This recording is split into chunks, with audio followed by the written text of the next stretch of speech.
Boom!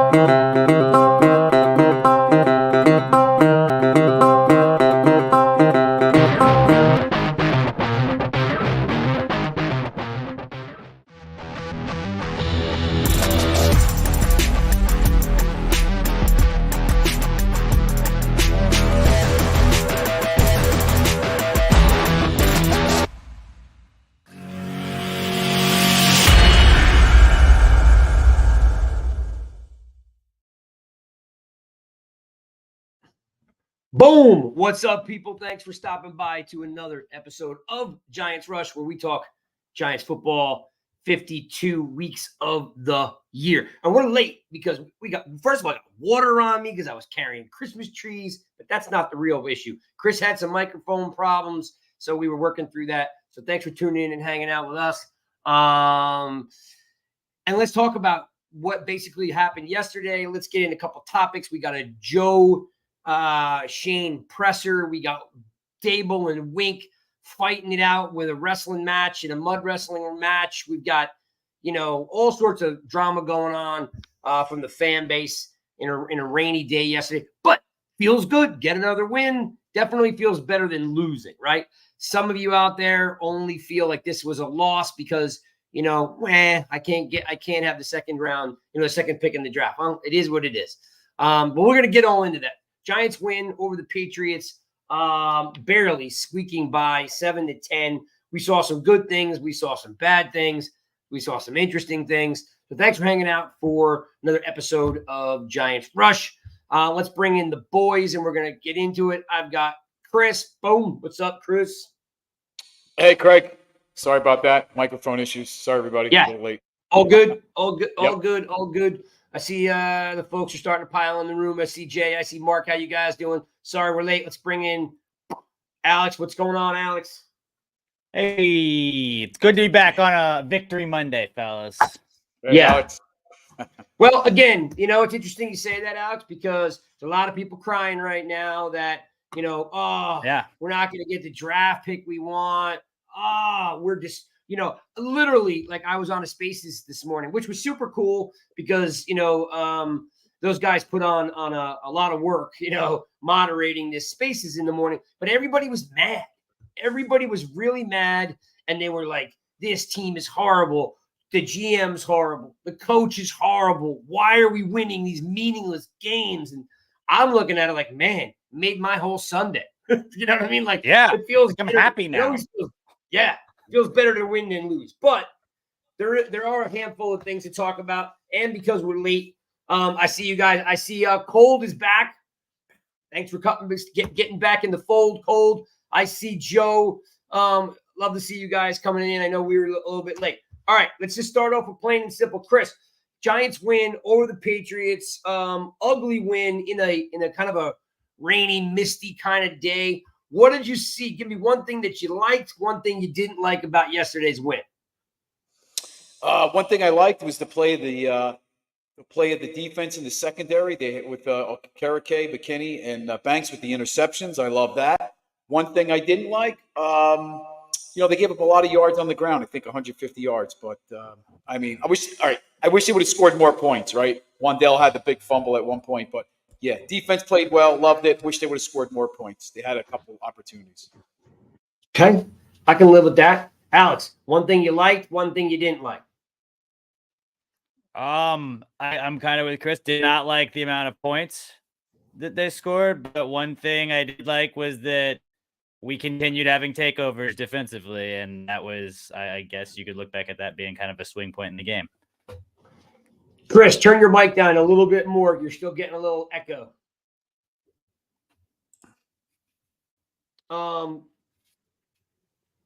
I hear you. I'm going to go more simple approach. I love the fact that Hyatt was part of the game plan, watching Hyatt get involved and basically catch everything thrown at him. His first 100-yard game of his career, pounded out to Hyatt. So that was really great to see. What I didn't like about yesterday's game was the lack of Barkley, the creativeness with using Barkley. Like he's a dynamic guy, and we must have ran the ball in the C gap 7, 8 times, and it was never there. You know, when they got him going off tackle or they split him out, put him in motion, like it feels like it's pulling teeth to get this guy, to get Kafka or Dable to use Barkley more often, right? Give him the ball until they stop him. Just give him the ball in space. I don't care if you swing pass, screen pass. I don't care. Just use him differently than running him into the ground. I get bored of watching him run into the back of, Bredesen. You know what I mean? That drives me crazy. And of course, I didn't like the fact that we just can't score. Alex, like, are you? I know we're cool to win because it makes Sunday a whole lot better. Are you hearing people talking about like, oh man, now like we can't get the draft pick now. We're gonna suck again next year. Like there are people, Alex, out there literally like losing their mind. Oh, because we're not going to be able to have the 1 or 2 pick because in their mind, there are only 2 people to pick in this draft and no one else matters and no one can make this team any better. Yeah, no, I absolutely see people doing that. And I mean, why I'm like excited and cheering when they missed the field goal yesterday. Like I go to Twitter and I'm like, all right, cool. Everybody's mad. Why? And like, well, there goes that. They can't even tank right. The Giants can't tank right. Like, you're a loser if you want to tank, man. Like, you draft who you draft. You can trade up if you want to do it. We did that. We got Eli Manning. We won 2 Super Bowls with it by just drafting up. Sometimes you miss on those. Sometimes you don't. But, like, you're an absolute loser. Like, look at the Bears. And I have a friend that's a Bears fan. It's like every year you're just looking at, like, when am I hitting the reset button and when are we drafting a quarterback and when are we doing this? And I do not want to live like that every single year. Like last year was fun. We can get back to that. I think we had some injuries. Some things got off the rails earlier this year. But I trust the people in charge. And like we'll talk to Jay O'Shane in a little bit. But like I believe in this team. Like I might be an idiot. And I have told people I am an idiot. But like 2 wins in a row. Joe O'Shane saying nice things today. I'm a little bit back in, like 9-8, probably not going to happen. But like, what if? Not going to happen again? I'm tapering my expectations, but like, I don't know. I think you're a loser if you're not happy that this team at least was showing some positives the last 2 weeks. Here's what I'm going to tell everybody, and you can bottle it up and pass it on. This is a performance-based job. Maybe, just maybe, people out there don't know what performance-based jobs are. Okay? The head coach has got a performance-based job. The GM has a performance-based job. And so do the other 54 guys. Okay? If you don't win games, you're closer to getting fired than you are getting an extension or a new contract. So, and they have pride. They're professional football players. If you go half speed, you get hurt. Everyone will tell you that. Anybody who knows the game will tell you, you don't go half speed. When you go half speed, you get hurt. Okay? Grown men, violent sport, you can't go half speed. So, like I said, bottle it up, pass it on. Performance-based job. Chris, again, kind of on the same theme. We've seen guys like Hurts go in the second round and these other guys. I mean, look, even Howell, who I don't think is a stud, but he's leading the league in passing yards, if I'm not mistaken. These guys aren't first-round draft picks. Now, the Commanders aren't winning, but what's your thought on everybody losing their mind because you can't get the first or second pick in the draft? Like no one else matters.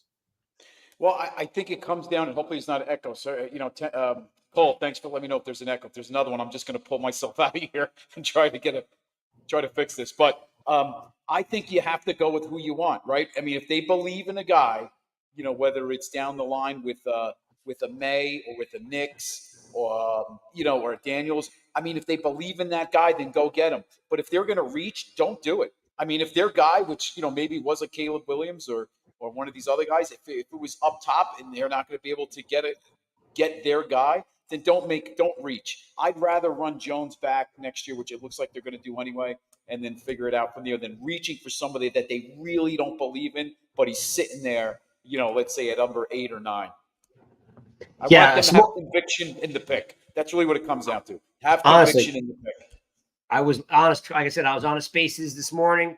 All good guys. All of them just literally like ready to commit suicide. Like they're like, oh my God, this team's the worst. Yeah, you do have a bad echo, Chris. Right, I'm going to remove myself. It's like I'm in a canyon. All right, let me see if I can figure this out. All right, you know what? You could even try muting yourself and then fixing it. Like you don't have to bounce. You can we can just turn you on and off, but like in between. Yeah. I'll remove myself.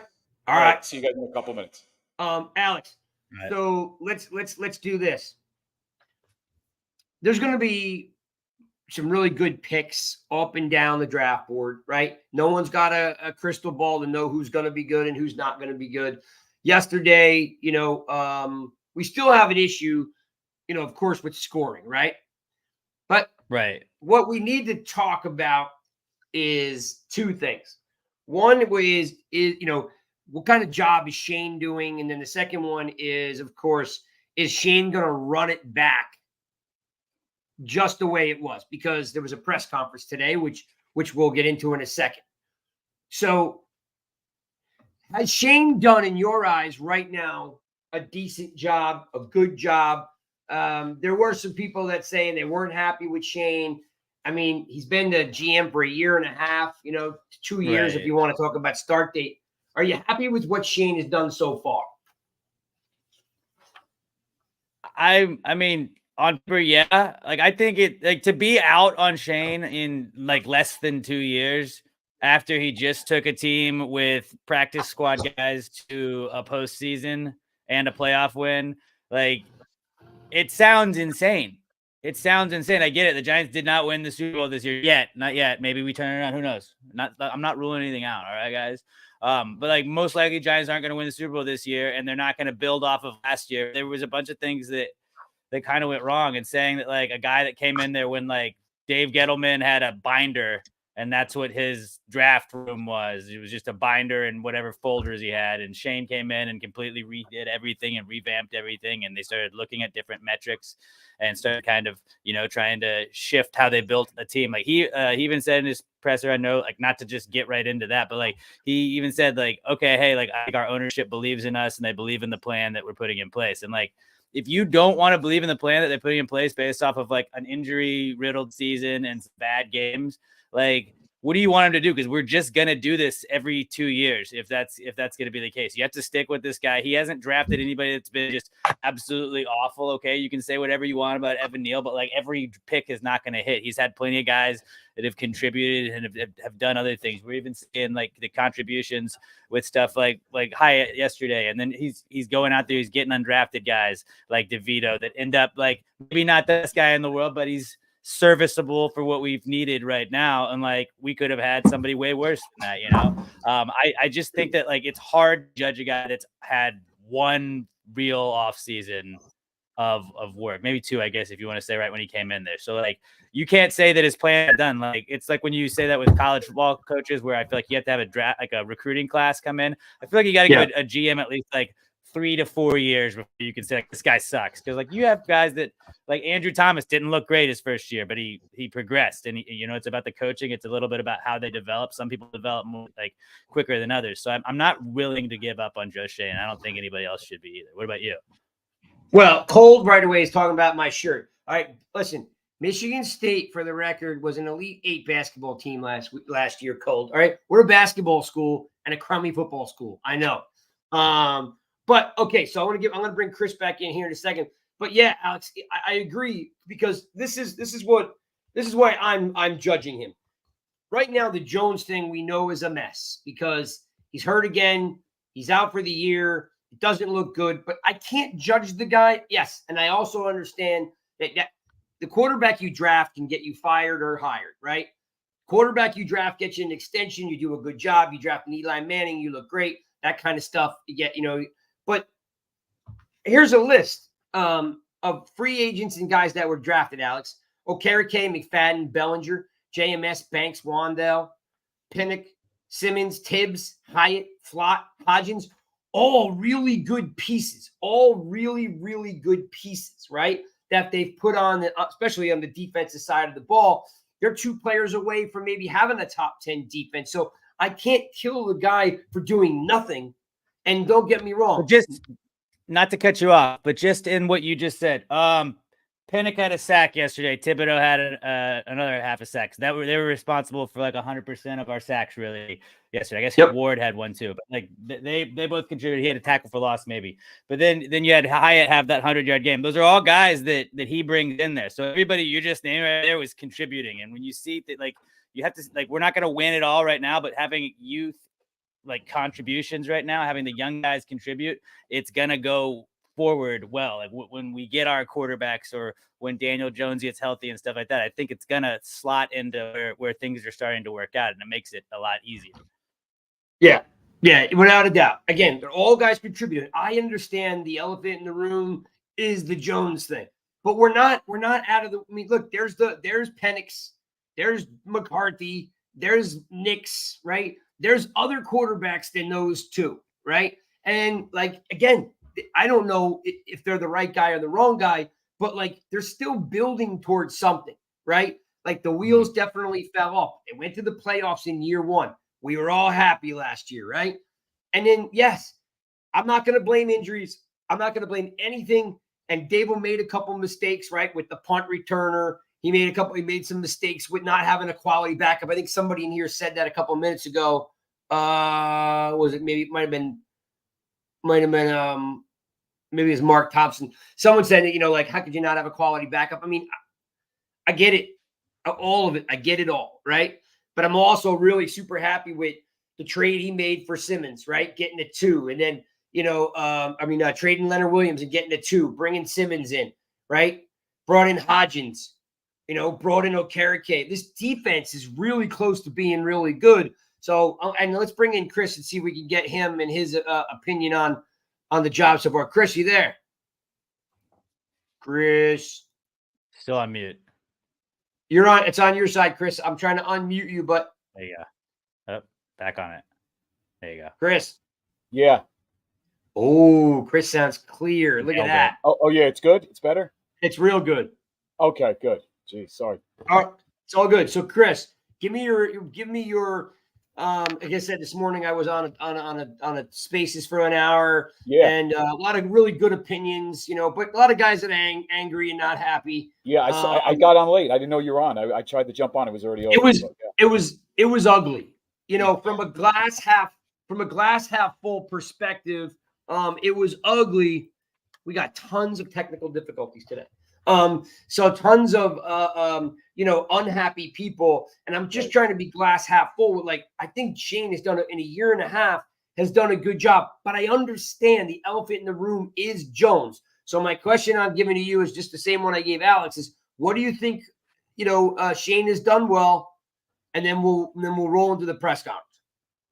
Yeah, I think what he's done well is pick up free agent guys off the street that have been on waivers. I mean, if you look back to last year with Fabian Moreau, Nick McLeod, Isaiah Hodgins, so many of these guys were either on practice squad, Jason Pinnock, or on the street, and he picked them up and have been able to fit these pieces into the roster. So I think he's great evaluator on players. However, when you look at the punt returner duties this year, that's been a little bit of a disaster.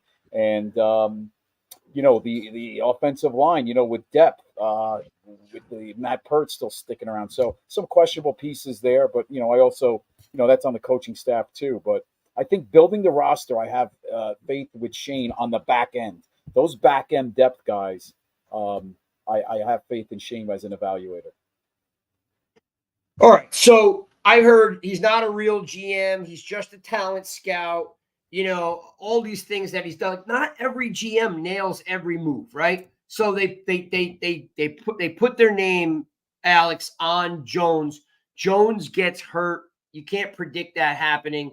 Jones had a good year last year. Like, running back, and what's actually, people are just, it's insane. No one wanted to pay Barkley because he was an older running back.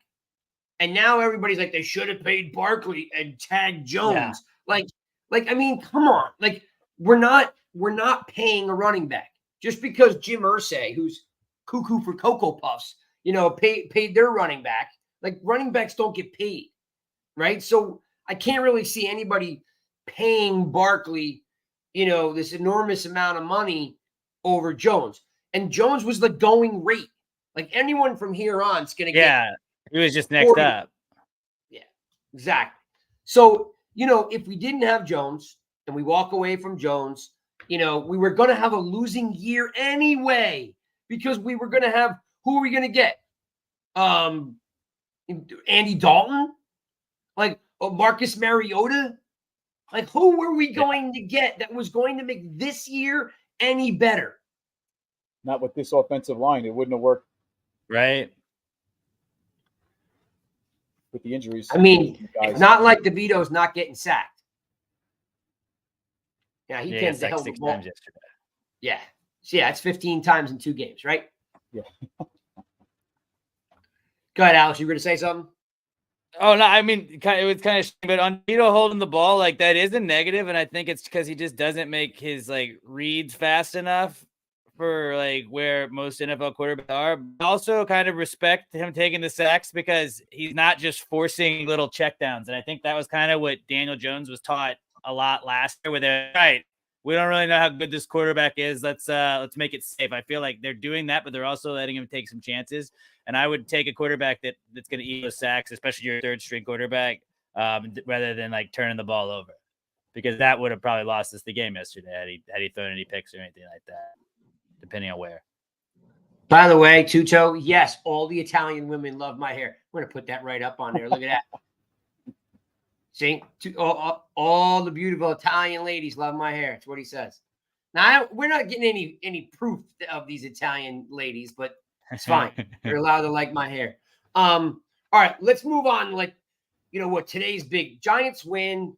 Love it or hate it, they win. I was there. It was a rough game to watch. Again, there were some good points. The defense still balling out, a lot of turnovers. Remember, 2 weeks ago, we were like one of the worst turnover ratio teams in the NFL. And then over the last 2 weeks, we've just been balling out with fumble recoveries, interceptions, all sorts of, great turnover play. It was 2 miserable offenses yesterday. But today, right? Today we get a press conference. And I don't really know. I'm sure they're forced to do these press conferences and be available to the media. And you're really not going to get anything. What I was confused about today, Alex, was all these folks wanted something from Shane that they were never going to get, right? Right? They weren't going to get him saying, you know what? Jones didn't play well. We're drafting a QB. Or, right. You know what?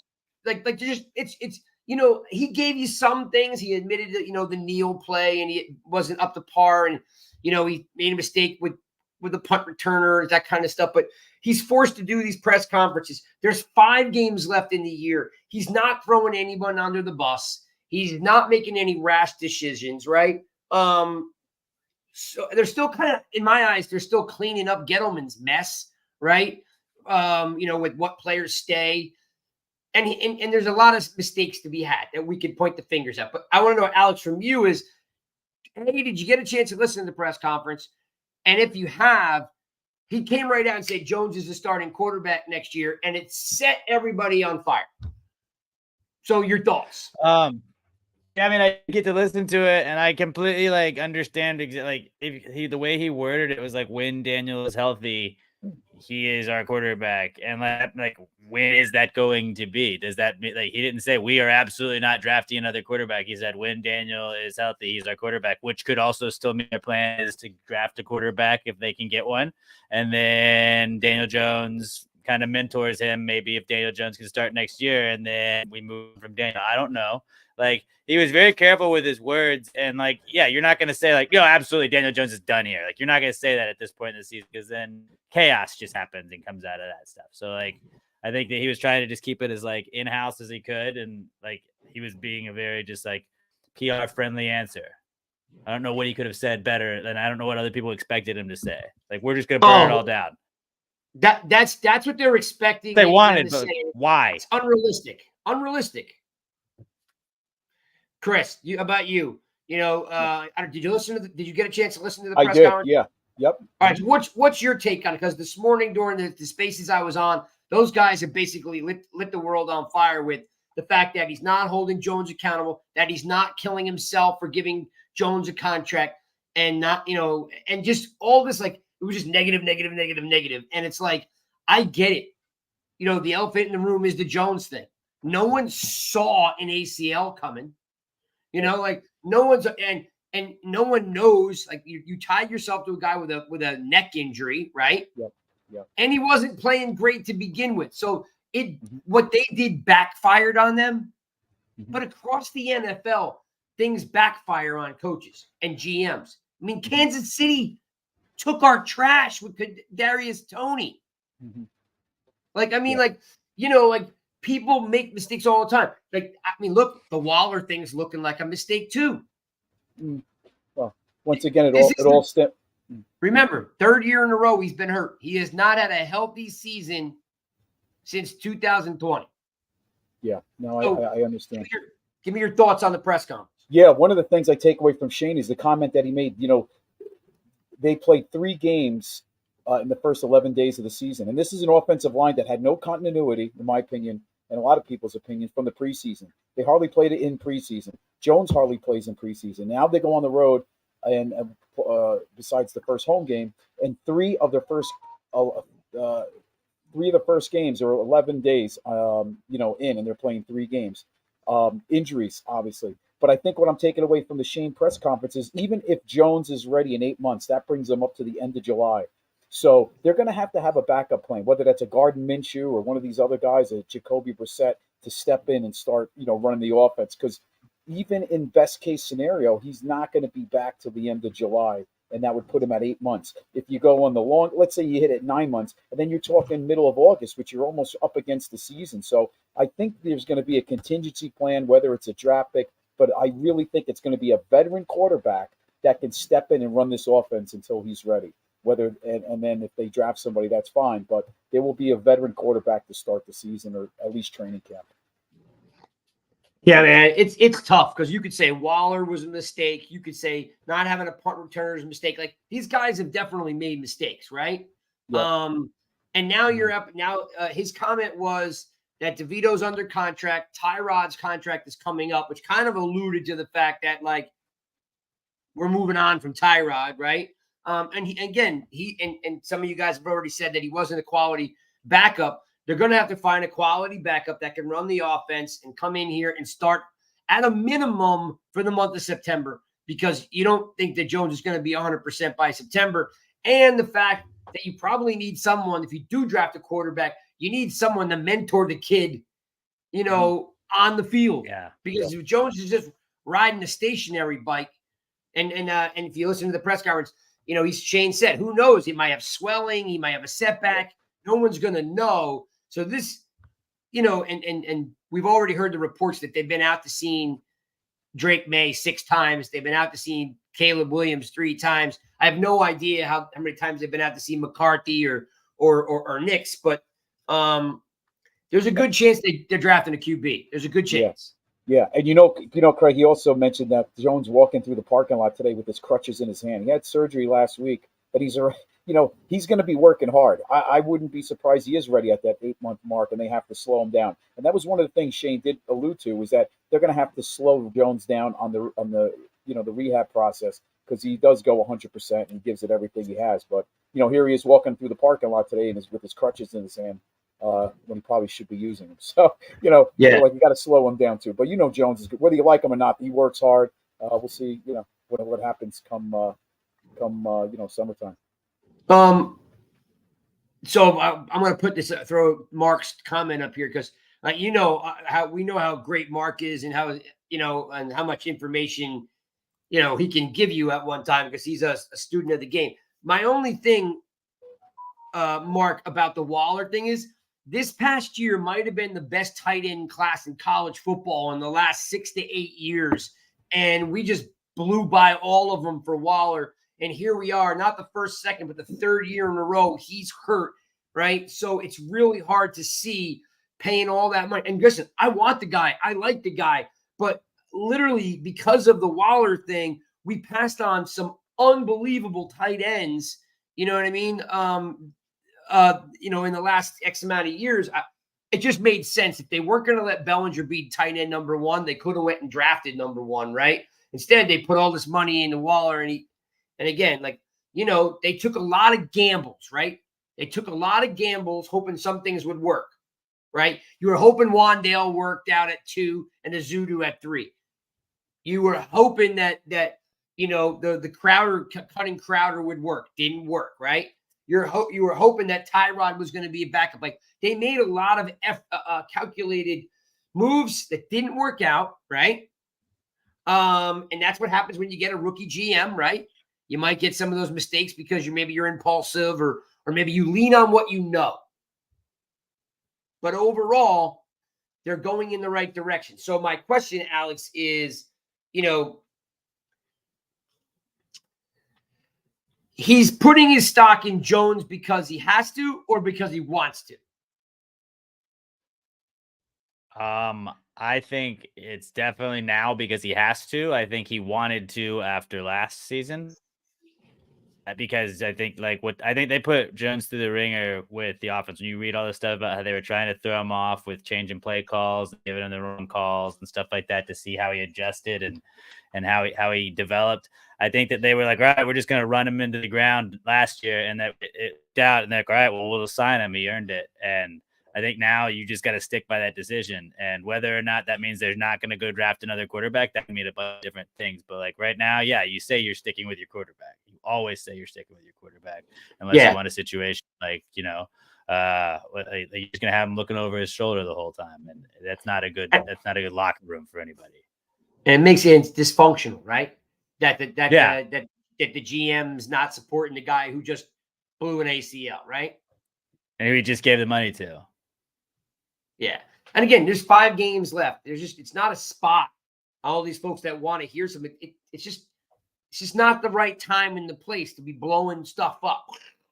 All right, let's get to what everybody else was talking about nonstop. And of course, Jay Glazer gets out there behind it. Now it's got a lot of momentum.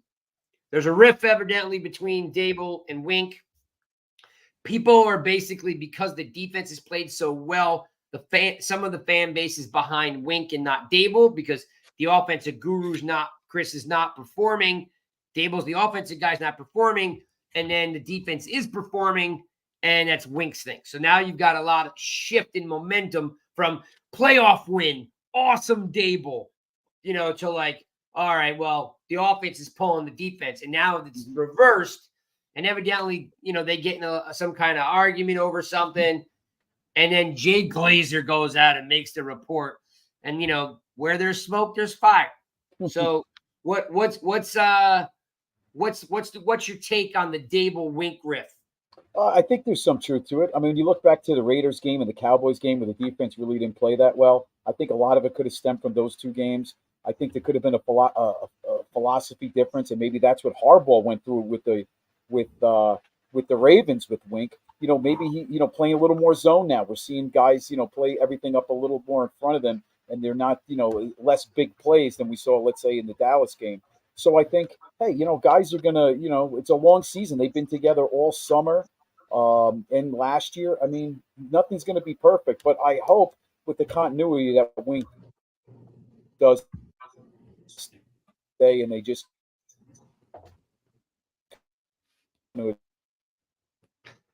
Chris, you're all frozen up. You're all you're all frozen, buddy. You're all frozen. Wow, today's a bad day. Man, jeez, for me. Yeah, exactly. You're off your game, man.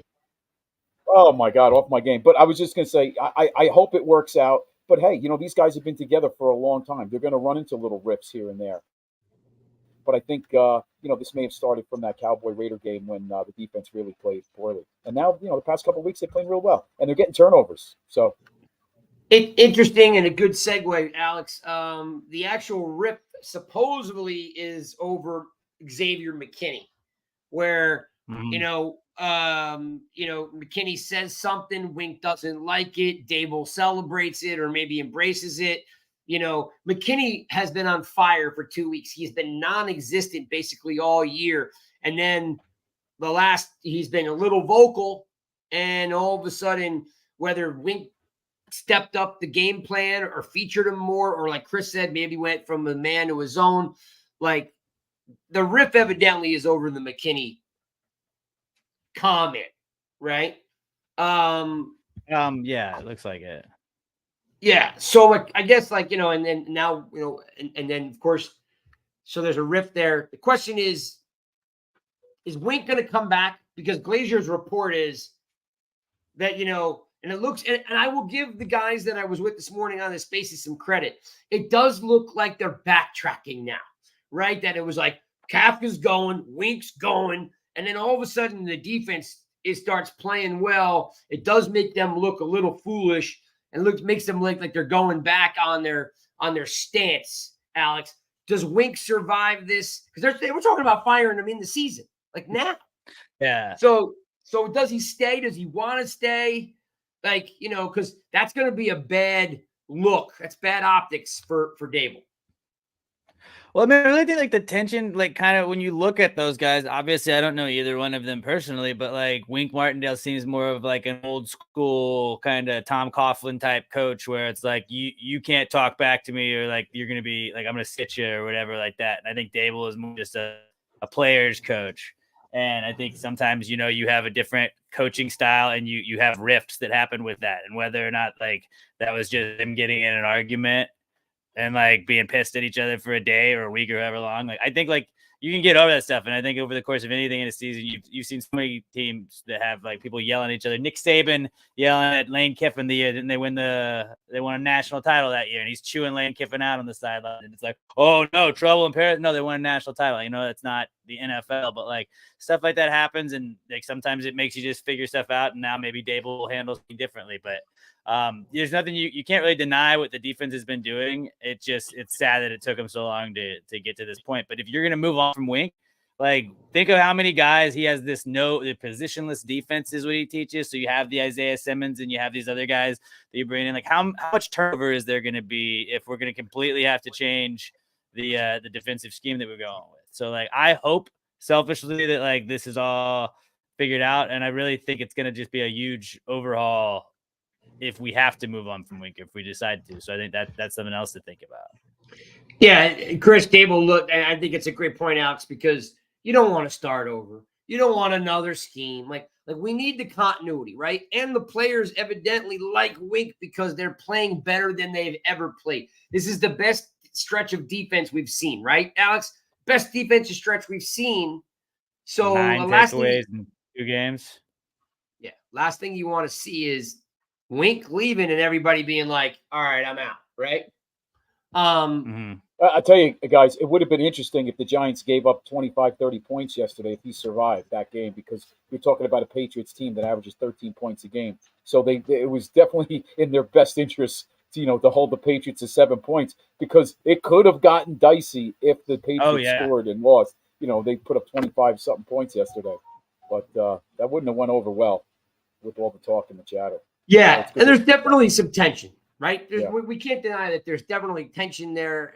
But again, things run hot on an NFL sideline, right? Yeah. And when things don't go their way, people are held accountable. They say things, and you're right, Chris, or Alex, Wink might be an old school guy and doesn't want to be ragged on in the media, right? Or he doesn't want to be shown up. But, we're better off with Wink here than without him. I would really love to see a little bit more youthful approach to the defense, a little bit more creativity, right? We're rushing 3 guys and it just doesn't make any sense, He likes to drop his guys back. That's one thing he does. Yeah, exactly. I know he loves his DBs and stuff, but overall, I'm hoping whatever the riff is, they can fix it, because it's not going to make the offseason any better if he goes. Yeah, and guys, as much as we have a problem sometimes with Kafka and Wink, it would be refreshing to go with the coaching staff into next year as their 3rd year together. I mean, there is something to be said about continuity and keeping the group together. And if they fail, let them all fail together. If they all, if they succeed, they all succeed together. Because Well, I think it's important. What we've looked through the past few years is constantly changing coaching staffs and position coordinators. Yeah, Jay, I understand it. Jay mentions that it's all speculative, and they're talking about being the media. One thing I agree, but not. I don't think Jay Glazer always nails this stuff, right? You are right. Yeah. That's the difference. It's like if it came from Especially with Pat the Leonard, Giants. yeah. If it came from like Pat Leonard or if it Yep. came from what's her name, the one that was friends with Odell. Yeah. Yep. I know who you mean. Drawing a blank. Anderson. Is that her last name? Justina Anderson. Justina Anderson. Yeah, Anderson. Yeah, if it's coming from anybody and it comes from Glazier, if it comes from Glazier, you're like, hey, it's got some validity to it, right? Kerry Jones, same thing. Like, there's a couple of them that they've got good sources or they're close to those camps, right? So Jay is pretty accurate with that stuff. We're just gonna hope that it blows over. They win a couple more games. I mean, realistically, let's call a spade a spade. You're going to lose both Eagles games. So you need to go at this like, you know what? I know what you're saying, Alex, but they are just – Are we sitting people? Maybe not. Maybe not. Last game of the year, it is a potential. 8-9. 8-9 back on? Huh? Oh, man. Dude, I can't see – well, I mean, you got to – I mean, I understand the tanking talk, but like when you're saying like, let's bring these guys back, like – tanking, like they're not going to actively do that. Like, how awesome would it be if we strung together some wins? I'm not saying make the playoffs, but like, let's stay in like that in the hunt graphic. I like that. Like I saw if we didn't have the bye week yet, like if we had already had the bye week, we'd probably be like the bottom team on that in the hunt graphic, which is like probably not going to happen. But like, hey, not mathematically out yet. And like if we can see some wins together, have some positives going into next season, see some progressions from our young guys, then like. That's exactly what we want to see. So like the tanking mentality, especially right now, is just like, no, let's just wish for the best and maybe some shit goes down. Who knows? Listen, with a healthy team schedule, sort of. Yeah, Chris, they can win 3 games here. They can beat the Rams, they can beat the Saints, and they can beat what do you call it after the Packers. Yeah. Packers. Yeah, definitely winnable games. Oh yeah, absolutely. I mean, you could be looking at Eagles on a 7-10 off week, basically. Yeah, Alex, 100%. The only way you're beating the Eagles if they've rested the entire team. That too. But you never. We almost did last year. Last year. It's all true. It's all true. All right. So we did a little survey. I'm going to put out the video about what people were talking about the Giants. You do have people that want to draft the QB. Chris was there with me. We interviewed a couple guys. People do want a quarterback. They do want a quarterback. So my question is that if you take Williams and May out, Alex, do you have a guy you like? Do you have maybe you don't have a skin in the game, but do you have a guy you like that's there at 5 or 6? I mean, Jaden Daniels, I really like him. I don't know exactly where he's going to be draft position wise, but yeah, I don't think he's the top 2 on the board, obviously. So like Jaden Daniels would be available. There's so many guys. Like I'm not saying I'm sold on all of them, but like there's literally like 4 other dudes you could see them possibly being able to grab, maybe trade back if they're not a top 10 pick and like get them at 11 or whatever. I don't know. Yeah, I would probably go Jaden just because the potential, the ceiling is a lot higher than some of the guys. Maybe the floor is not where we want it to be, but like you really with Jaden Daniels. But I also think he's just so good. I like Penix a lot, but the guy's just so yeah, he's so injured. I mean, like that poor dude, but the dude can sling it, man. And Craig, to your point, that's why the combine is very important with those medicals. When they get to the combine, they run all the medicals. So when you get that medical report, and I know with the rules they can't disclose a lot of that stuff to the public, but that's such an important time, more so than even the actual. The workouts is how his medicals come back and how that shoulder looks, because they're going to really take a good look at that stuff from his past surgeries and how that's. Cole says that I would die if they drafted McCarthy. Like I got to tell you, Code, like it would be a little rough, but if they thought he was the right guy, you gotta fall on the sword, man, right? You gotta fall on the sword. I tell the story all the time that a good friend of mine, huge Yankee fan's nephew, got drafted by the Red Sox, and all of a sudden he started wearing Red Sox gear and became a Red Sox fan. It's it's tough, right? I mean, like you gotta fall on the sword if he's wearing your team colors, but. And I don't even know. I can't figure McCarthy out, to be honest with you. Like, he's hot one day. Like, this weekend, he was hot. He was throwing some great balls. And then the last 2 weeks prior, they don't even let him throw the ball. So I can't figure that cat out. Like I said, from an athletic standpoint, Penix is just insane. But he's a walking med chart, So it's like, it's really tough. And then, of course, you got Bo Nix and, like, people hate on Bo Nix, but let me tell you folks, if you haven't looked it up, the guy's thrown for over 7,000 yards and 40 touchdowns, in 5 years. He didn't suck at Auburn. Auburn just sucked. You know what I mean? Like he still throws for 2,500, 3,500 yards every year. The guy does throw. The knock on Nix, for all you draft Nix out there, the knock on Nix is that the offense they run, 30% of his passes are screens and checkdowns. He doesn't push the ball down the field like the other guys do, which I get, right?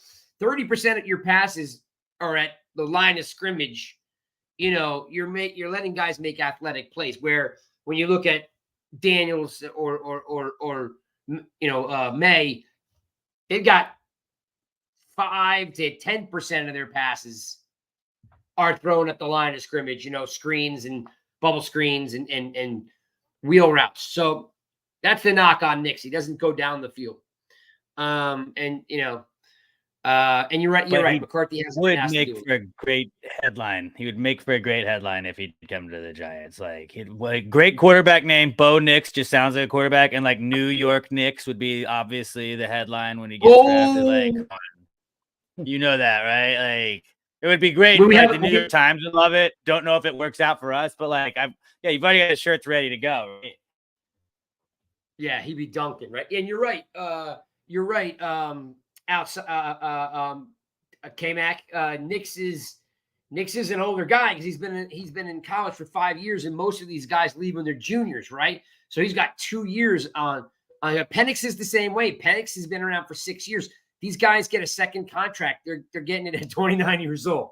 They're definitely, and Hartman probably the same way, but Hartman's he's not a first round draft pick. All right. Well, let me wrap up some of the stuff with this. We talked about the presser. We talked about them acknowledging that Jones is the quarterback because they think they have to. I guess the question now is, if I don't think there's a realistic chance of making the playoffs. I think there's if they run the table, I think the stat was this morning that if they ran the table, didn't lose a game, they still only have a 50% chance of making the playoffs, because of the who wins and losses. Yeah, I'm only telling you what the guys told me what they said on the spaces this morning. So, Kafka, Chris, I don't think he makes it. And sadly, I don't think this is the answer, but Ken Dorsey got fired 2 weeks ago. And listen, Josh Allen's been getting killed for not playing well all year. Yeah. They fired Ken Dorsey and he threw for 8 touchdowns. I mean, he's been on fire for the 2 weeks that Ken Dorsey was gone. But in the good old boys club, they could fire Kafka and bring in Dorsey. Yeah, I think the likely scenario might be if Kafka goes is that Shea Tierney gets promoted to offensive coordinator and Dable maybe shares the play calling duties with Tierney as a first-time, offensive caller. But I'm still up in the air 50-50 with Kafka. It's really going to be interesting the day after the season because that's when all this will come down. All right, trivia time. Surprise. All right. Alex, Daniel Jones was the first quarterback in Giants history to begin his career with 2 wins as a starting quarterback for the franchise. True or false? He started 2-0, you mean? Oh, no. First quarterback in Giants history to begin his No. career with 2 wins as the starting quarterback. Be false. That is true. Whoa. All right, Chris, you're up. Okay. Which of the following quarterbacks was the first Giant to pass for 4,000 yards in a single season? Dave Brown, Phil Simms, Craig Morton, Fran Tarkenton. What was the first one? Oh, hang on. First name? Dave Brown. Which of the following? Oh, Dave Brown, Phil Simms, Craig Morton, Fran Tarkenton. I'm going to have to go with Phil Simms. I was at 1985. He's passed for over 4,000 yards. So I'm looking it up now.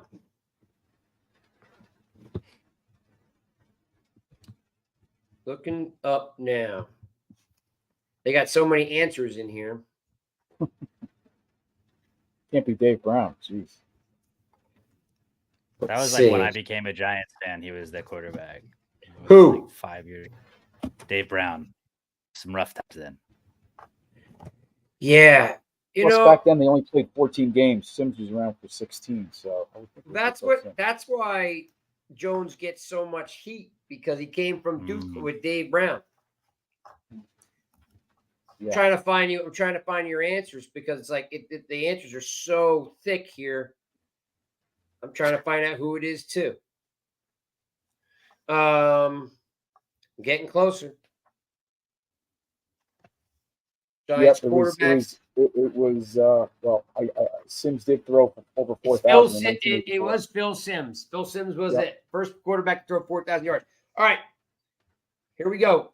Alex, which Hall of Fame QB did the Giants acquire from Minnesota Vikings? Earl Morrall, Fran Tarkenton, Craig Morton, or Y.A. Tittle? It's Fran Tarkenton. It is, Fran. Final You answer. are right. That was an easy one. Yeah. Mm-hmm. All right. Even for a young guy like you, Alex. Even for a young guy most like of the history. you. Chris, which future teammate did Phil Simms finish runner-up for the 1979 Rookie of the Year? Rob Carpenter, Leon Bright, Johnny Perkins, or Otis Anderson?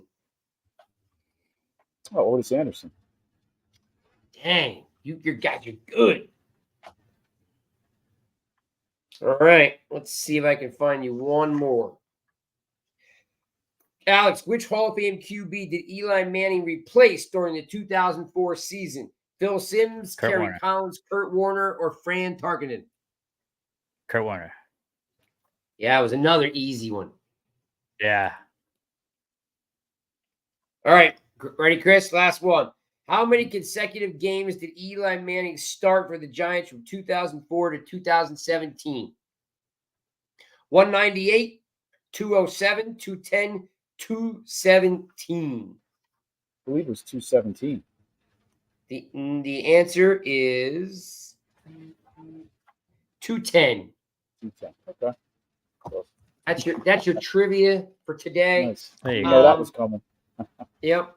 I was throwing you a curveball. All right, so folks, holidays are here. If you want a sweet lid like this, or you want to rock some some gear for for your partner, your intimate other, your brother, your cousin, NYGIANTSRUSH.com, hit the store, everything is there. If you order now, you probably will get it by the holidays, and you can basically customize pretty much anything there. I mean, water bottles to hoodies, anything that's there if you want to get something cool.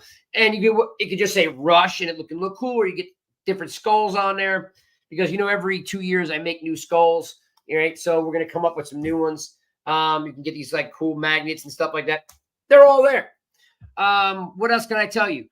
I also wanted to mention that Spartan Mike is kicking everybody's ass in fantasy football. So I need guys to step their game up, because I have an autographed jersey for the winner. And now I'm going to have to give the second place guy the jersey, because no one seems to be able to beat Spartan Mike. So, if you got a couple of you guys, I think in the chat, at least I know Joe's playing. Can't remember if there's anyone else. I'm looking back through the chat if anybody else is playing, but you guys got to step up your game and beat Spartan Mike, because you can't let him win this whole thing, because he's not getting the jersey either way. All right. So, announcement, and I'll wrap this up.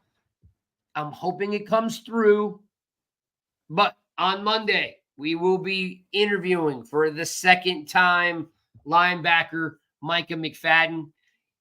He will be coming on Monday. It's a bye week, so we'll be hanging out with him, and we can ask him a bunch of questions. I'm going to take one question from you guys and make sure I ask him. I'll make sure I get you guys hooked up with some gear for the best question. Wait, Joe says he's in third place. He's coming on. Come on, Joe, let's go. Do not let Spartan Mike win. But yeah, so we'll have Micah McFadden on next week. If you guys want to talk about anything specific, you send me a DM. Best question. Got to be something unique and fun, right? Best question. I'll make sure that I send you out a prize pack. If you were a Instagram, I had a contest last week for the first 10 people that jumped on Instagram and followed us. Prize packs. I'm building the prize packs. I don't have all your addresses. So if you were number 1 or 10, somewhere in there, send me your address, because I can't send them out without addresses. What else can I tell you guys? We're going to go. The Giants are on a bye week, and regroup, put it together, be happy they win. I get it. You're not getting the first or second round pick, but let me tell you, whoever they get at the 5th pick in the draft is going to be awesome. Okay? I don't know if it's going to be Harrison. I don't know if it's going to be Bo Nix or JJ. I don't know who it's going to be, but they're going to get somebody great. And listen, this team is going to get better. I'm not going to use any excuses about injuries, because plenty of teams get injured. I'm gonna pass it to you guys to give me some words of wisdom on the way out. Okay, Alex, give me some words of encouragement on the way out. I was not prepared for this. I was just gonna go out with what I guess on my bio. Tanking's for losers. Don't be a loser. Just enjoy the wins. Enjoy the wins. We get a whole 2 weeks and not have to worry about a loss. Just be happy. We're allowed to be happy. Alex, should I make tanking is for loser shirts? I think so. All right. I'm going to there make you go. tanking is for loser shirts, and it's gonna have like Alex's head on it. Oh, I'm totally doing that now. I'm gonna have Alex's head and then a speech bubble that says tanking is for losers. I like it. That's gonna be a cool Christmas gift. I'm gonna see if I can get on that tomorrow. See if I can make that happen. All right. And and what we'll do is, if anybody buys the shirt, we'll donate it to charity. How's that? All right. I like We'll create a fund. We'll create a fund. We'll put Alex's face. Tanking is for losers. We'll put Rush on the back. And if we sell whatever the money is, that we'll match it and we'll donate it. None. Yeah. No, we listen. I wore the Dimes 316 shirt, and I sold 10 of them in a weekend because I wore it to the game. Yeah. All right, Chris, give me something you wanna wrap up with. No, Jay. I'll go with Jay. I'm not even. No, Jay. He doesn't want to be here. He doesn't want to be here, Jay. I'd love. We some reason he doesn't want to be here, so I can't bring. Yeah, can't bring somebody back who doesn't want to be here. Go ahead, Chris. Bring it. Yes, he was. You like him. I like him. I'll go with what Shane said today. Trust the process, right? We're going through a lot of peaks and valleys here, a lot of valleys. But I'm still going to trust the process with Dable and Shane that they're going to get this thing on the right track next year. Yeah. All right. We're running a little bit long as we were a little bit late. Check out the website. We don't have a Wednesday show, so what we could do is, I'm working on it. I'll tweet it out tomorrow. We might have a quarterback review show on Wednesday. Right? Maybe we'll bring on some of you folks, and you guys can tell me about Smooth. Mark is real big with with Drake May. I can get a couple of you guys on for Knicks and JJ. I'll get a couple of you guys on. Maybe we'll review quarterbacks with you folks. So, of course, thanks for hanging out with us. You guys are always the best. Can't do this without you. I do want to say one thing before I go. We lost a member of the community this past weekend. You guys know Pest. I'm sure you guys have interacted with him. Passed away of cancer. I know he's been fighting it for a while. It sucks, man. It sucks. I mean, 2 years ago, we were all sitting at Fan Fest together. There were like 25 of us, Authentic and Pest and Dan. Everybody was all hanging out together in the end zone, bullshitting, and it was a really good time. So just want to say, my condolences to his family, from everyone here at Rush to the Pest, family. It's just, I don't know. It's just a sad outcome. I can't even put it into words, but like whether you like his takes or didn't like his takes, we're all part of the same community. We're rooting for the same team. So, prayers to his family. And, just, I can't begin to tell you how losing anybody sucks. And then just someone that you knew and you interacted with, on a daily or weekly basis is just, it sucks. So if anybody knows them personally, pass it on. We're thinking of those guys. So especially on a holiday, always makes it tougher. But we'll be back on Wednesday with something. I'll tweet it out. Pound you guys up for hanging out with us. Happy Victory Monday. Yeah, that's right. K-Max got the right idea. Here you go. Rip, happy Victory Monday in his honor. Bang. That's good thinking, K-Mac, right there. That's good. That's good work. So thanks, guys, for hanging out with us. I know we were a little bit off and a little bit wonky today, but appreciate you guys always hanging out with us. We will see you guys on Wednesday and definitely next Monday. Micah McFadden in the building. Bang. Pass it on. Peace out. Yeah. Tommy.